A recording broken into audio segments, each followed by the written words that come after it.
is a recap of everything that happened at the Barnes & Noble Book Fest in Union Square. I got a ticket for the 7 p.m. time slot. I got to Barnes & Noble around 6:30, 6:45, and the line was already wrapped around the block. Maybe 10 minutes before 7, they let us in and we went all the way to the top floor. We finally were able to enter the spot, and then there were about maybe like 10 tables, different publishers, and they each all had like separate books. It wasn't really a limit, so you could get whichever books you wanted. It got very, very crowded. It was just very chaotic. There was one table where there were so many people, we were kind of like pushing and shoving, and that was not fun at all because it almost felt like I was at a concert. I was able to really get 9 books. I'm just gonna do a really quick haul.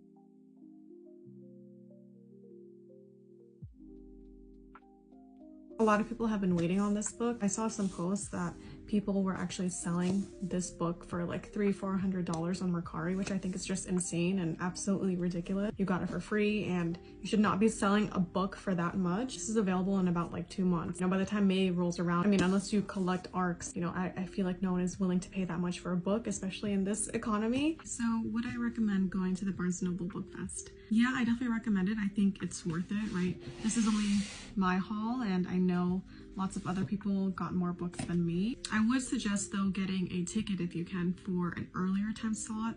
I got mine for 7 p.m. That was the only option that was left. I did notice that in other people's videos, the ones who went around 4 p.m. or earlier, they had different titles. I'm thinking maybe those books ran out in the earlier time slots and there wasn't really a lot left for us in the 7 p.m.